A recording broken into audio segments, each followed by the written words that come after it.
Greetings, I'm Solidus-Skully, and one jump scare later, we are now back with more Tormented Souls action, and, well, yeah, Hopalong has suddenly entered the room. How did it open the door? Was it able to reach? Thought its claw hands would have made a noise, but whatever. Now we can hide out in the shower room, and, clean the stinkiness off our bodies. But yeah, it's also in here where we get one plot essential item. And rather unusually, because you don't usually keep computerized equipment in wet areas. But yeah. Hey there, kids. How'd you like to see an antiquated piece of technology? No, shotgun shells are not antiquated just yet, because gun food is useful. Yes, indeed, it's a floppy disk. Well, okay, technically not really a floppy disk, since floppy disks were quite literally floppy. Although that was mainly only true of computers used in, like, in the 70s and 80s, really. This one is more of the 90s thing, where it's, you know, smaller, a bit more compact, can't really hold much else other than a couple of... Actually, not even that, I think it's like 1 point something kilobytes. So, yeah. We certainly have come a long way in the day and age of fucking terabytes and zettabytes and... however millionth to the power of whatever bytes that we use to save our data these days. Even though I think now they're trying to move more towards cloud computing, so, yeah, fun times until the internet goes down and then you lose all your fucking shit. And people say that physical media is dead. Ha! But anyway, that, little computer disk plays a bit of an important role. By the way, make sure to click off the copy protection at the back. It's something that few people really seem to pay attention to, both in real life and in the game, but, yes, flick it off, because, well... you kinda need it to access the Penthouse. Which again, as I mentioned before, is a very important area of the game. Make sure you do everything that you need to do beforehand. Because if you don't, well, then you're... well, I wouldn't say you're fucked, but you're pretty much making things harder for yourself. Which is pretty much what this part is for. I mean, again, the last part we spelunked around the rest of the mansion. This time was solving some puzzles. Which I mean, in this case, is pretty much just making it easy for ourselves to gain access to the mausoleum. Which involves travelling backwards through time. And again, as you can see here, what we got outside of the, thing, was pretty much a symbol for William Wildberger's crest, but it is gone! So now we need a bit of a substitute. And we did get that blood earlier, which does congeal, but unfortunately not quite fast enough to suit our purposes, let alone the fact that I don't think it would... remain soluble, I mean, even in that shape. So, yeah. Let's, take us into the fridge.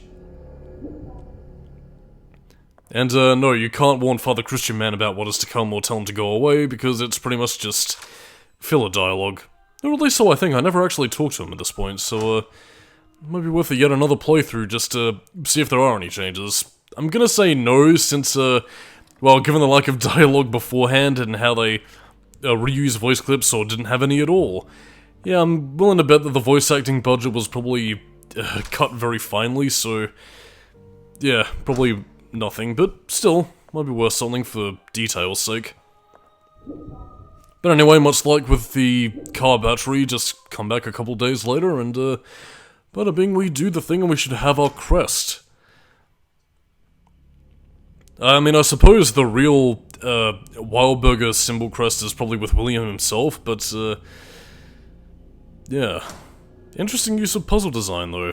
I mean, again, I wouldn't have thought about using blood. I mean, I suppose maybe it would probably freeze for a bit longer, since, again, blood does have very, different plasma qualities than, you know, water, which would probably melt rather quickly. But I mean, even still, does kind of make it a bit of a limited time key. So again, I am quite thankful that they didn't go for the whole fucking Metal Gear Solid shape memory alloy thing, you know, where you have to get back within a certain amount of time or, you know, your key would melt or cool down or warm up or whatever. That would have been a pain in the butt. Although it probably could have been something that, I don't know, the 2041 Tormented Souls remake was like, oh look, this wasn't even included in the original Tormented Souls, where the thing would melt and you'd have to do arduous puzzle shit, because remake... But anyway, that's pretty much us, so let us return to the mausoleum. Oh no, by the way, for those of you wondering, no, I'm not taking a pot shot at the Resident Evil remake. I think it's a fine enough game. I just prefer the original. and I think people give it a bit too much of a tongue bath because, well, they either haven't played the original game or don't realise that a lot of the good that was in the Resident Evil remake was built upon the substructure of the original, you silly sausages. Anyway, I'm sure there will be nothing to disturb us down here. Oh dear! Yes, there's another hop-along. Yep, there was its blood-splitting attack. Kinda makes me wonder why we couldn't maybe catch one of the blood-splitting things in the Wahlburger Crest thing instead of going after the... whatever. Huh, it's clipping through the staircase. Dear God, that's a fate worse than death. God, that's kinda disturbing. God, it's forever clipping through the staircase with its ass firmly up. God damn it, it's got a fucking shapely pair of butt cheeks too. Ugh. Well, the less we think about that, the better. And again, you might be thinking that, oh look, a slot-shaped hole, maybe we could use the computer disk thing for that. No, the floppy disk is not what it's looking for. That's actually something rather different. So, yeah, it's actually looking for an ID badge, which we don't have.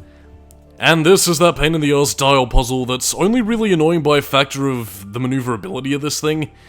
Again, it got to the point where I literally had to look up a picture, but again, so long as you copy this, screenshot the video right now if you're playing the game, yeah, that's pretty much what you have the dials be in order to make it work. Because, I mean, if you don't, then the dial will pretty much just stick, and then it's like, oh no, can't do it. Do it again. Player thing. But yeah, that's about pretty much all we can do for now. In the meantime, we need to gain access to the penthouse, and that requires using the computer, which takes a floppy disk, not a fucking dongle USB key, Resident Evil 2 Remake. Trying to get in with the kids because apparently we're so young and infantile that we dare not think about ancient file formatting disks. Fucking fetuses. But yeah, this puzzle is actually a bit of a pain in the ass, so you might be seeing a very different result than what you might be thinking, but yeah, the solution to the passcode is actually written on, well, the back of it.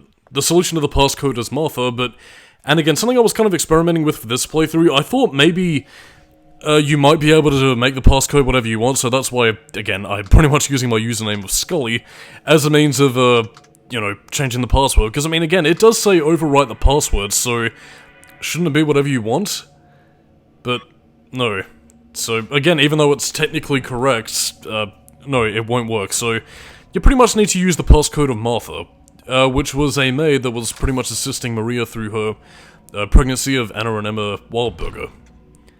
Again, the game doesn't really spell this out to you directly, and I think the hint comes a little bit too late, but again, you're pretty much meant to align the names written on the floppy disk, so that's pretty much your clue. One of the more pain-in-the-ass puzzles, but acquished. But for the purposes of this playthrough, and I guess also cutting down on backtracking, yeah, the passcode is Skully because fuck it. Although really it's Mother, I just pretty much seamlessly splice things together, just so I could, well, keep the playthrough expedient and not have this scene where I go, oh nope, didn't work, back and forth, yippee-yo, Kaio! Ah, the meeting room, where everything is creepy.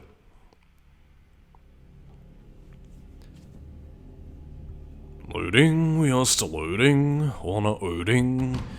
Hurry the fuck up, because we gotta get the plot moving. But before that we have a save of the game, because, again, you're gonna be seeing why at the end of the video, but there is a bit of a reason why you want to save your game here.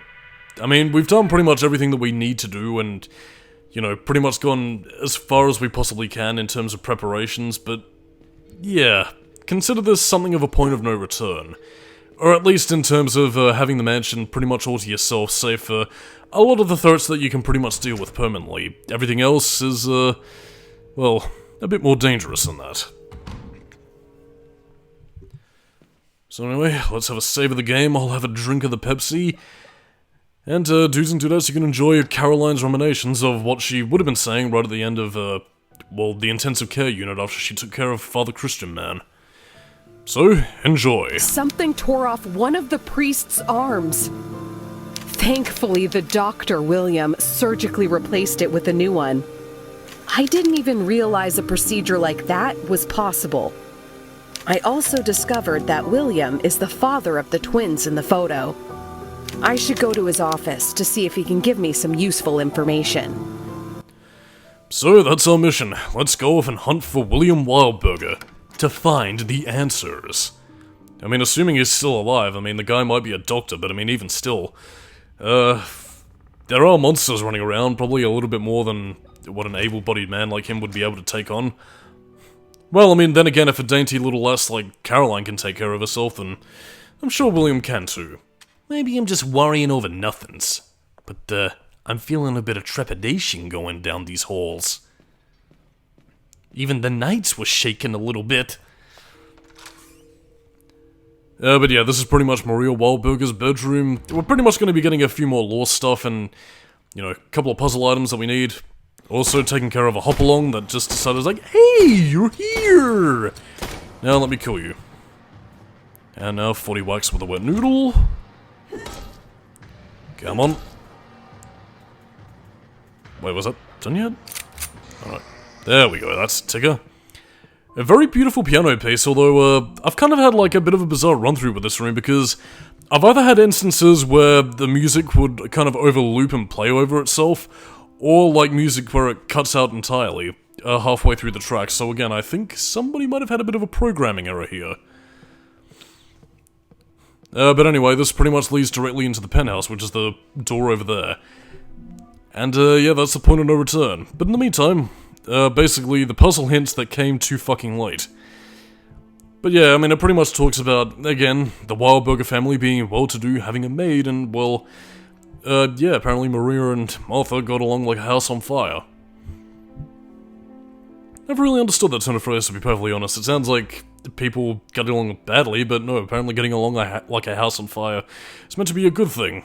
But who am I to discuss the fine feathered fare of our English language? Bizarre, culpable, and curious language though it may be. But in any case, yeah, Maria's finally expecting. Whoopee! Surely there's no nefarious purpose going on here, given what happened to Emma and the fact that Anna is still here, who was trapped backwards in time. But, yeah.